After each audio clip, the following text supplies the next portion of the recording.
Good morning world, good morning Philippines.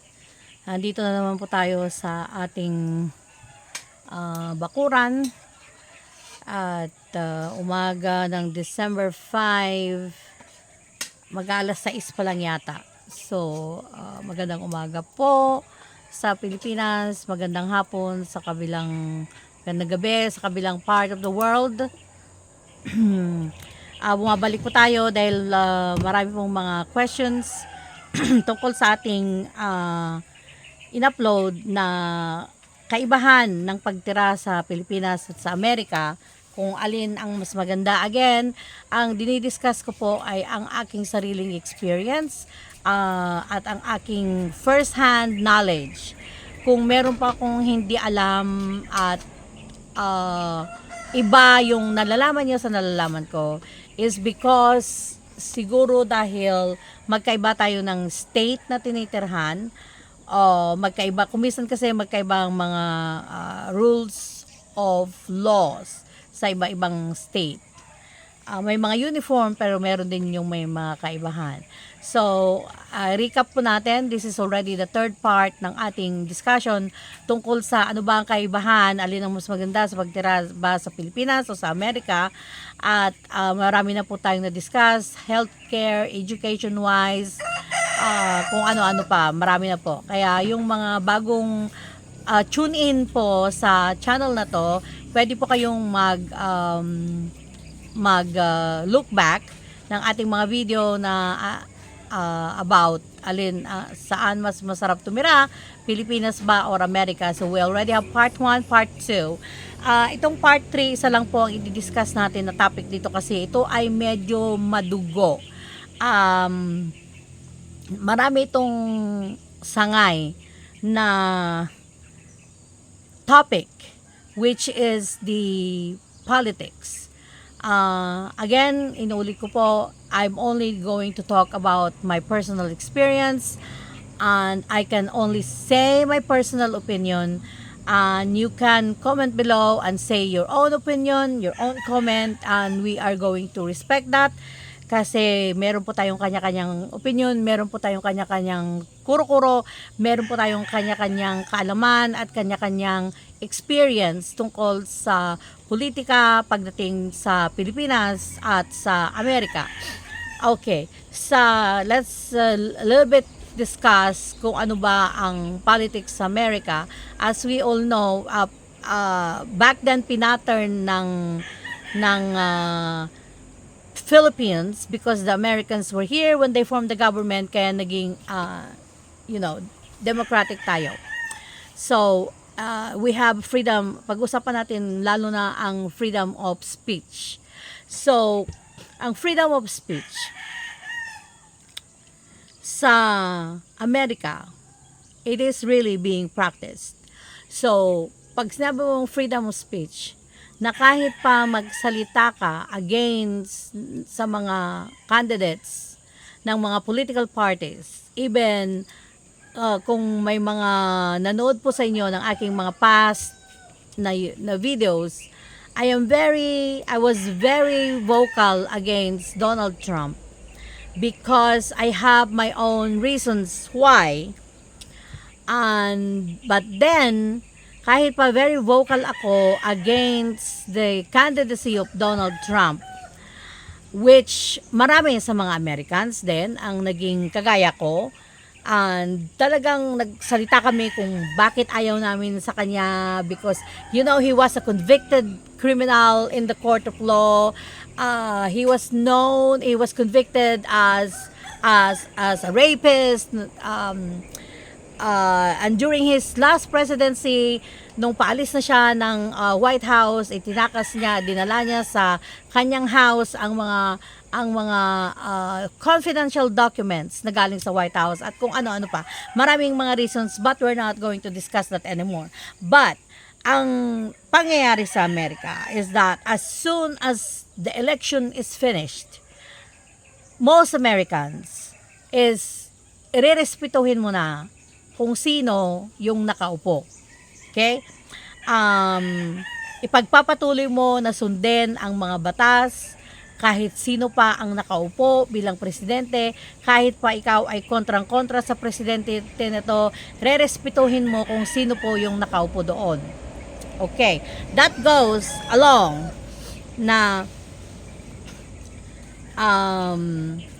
sino man ang mga busy niya, lahat ng mga government officials, they're going to respect kung sino yung nanalo.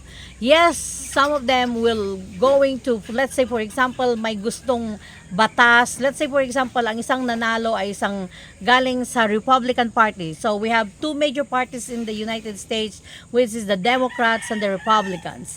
Let's say ang nangyari is Republican ng president, at ang Senate at ang Congress mas marami doon ang Democrats. Ang nangyayari, kung hindi kursunada ng mga Democrats ang batas na inihahain ng mga Republicans, na kahit pa Republican ng presidente, pwedeng i-cancel ng mga Democrats kung ano man po yung batas na yon, dahil po sa karamihan na mas marami ang mga Democrats na nakaupo sa Senate at sa Congress.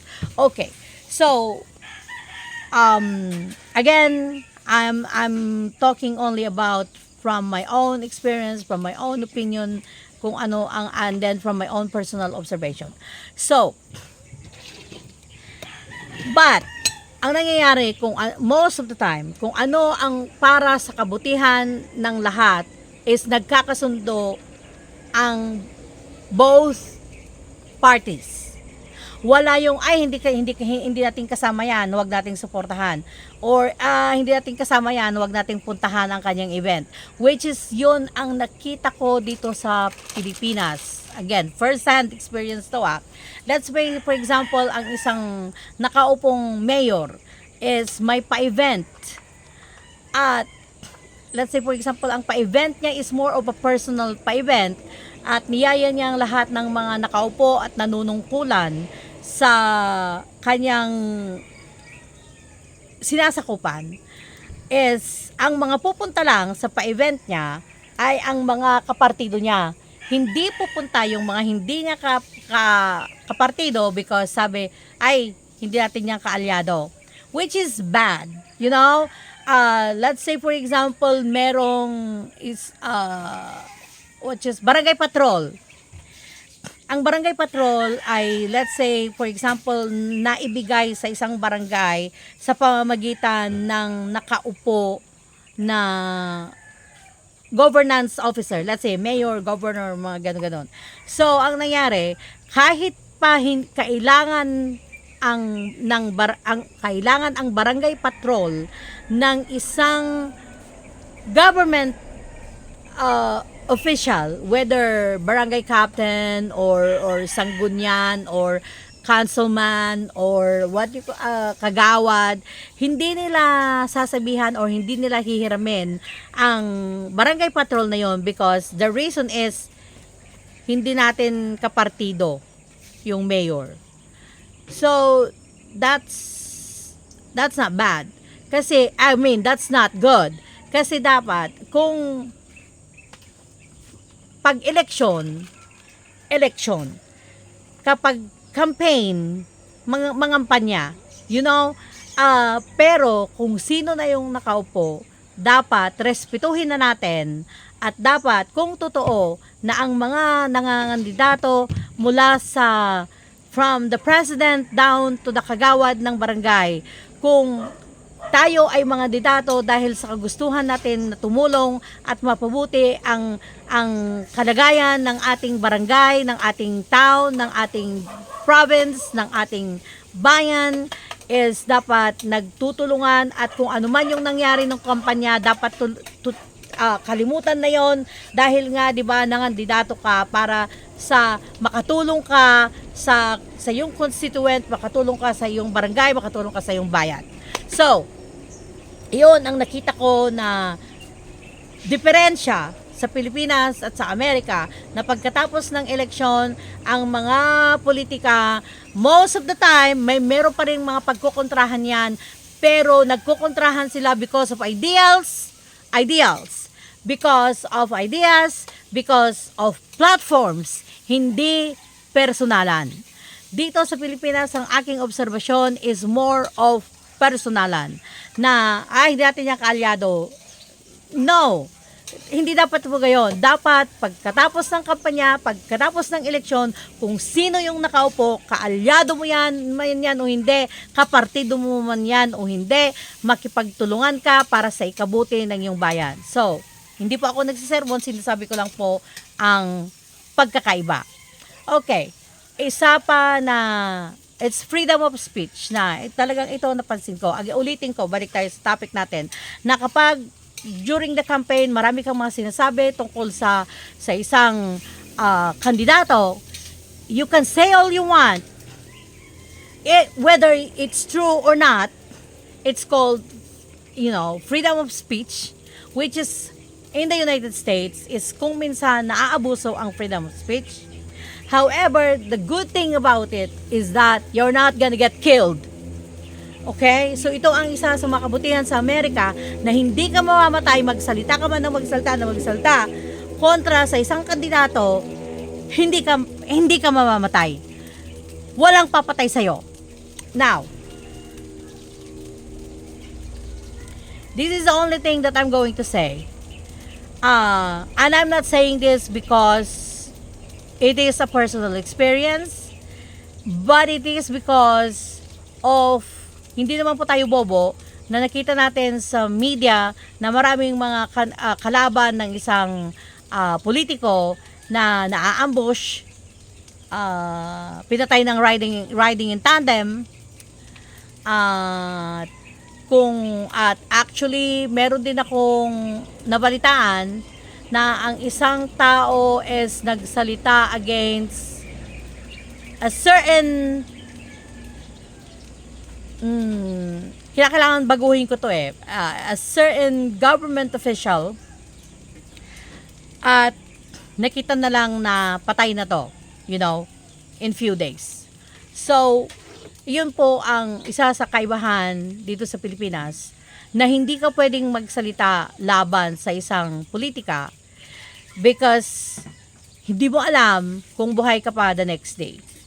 So, politically speaking, where is better? I would say America is better. This I can say in 100%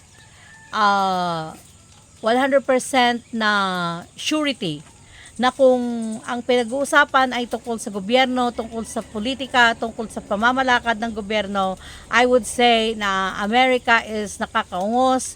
Yes, siguro may mga corruption, but like everywhere else in the world, kung may nangungurakot, let's say for example lang to $10 million, ang sa ibang mga bansa, ang nanakawin ng isang politiko, magnanakaw yan ng 2 million, pero ang 8 million ibabalik sa taong bayan.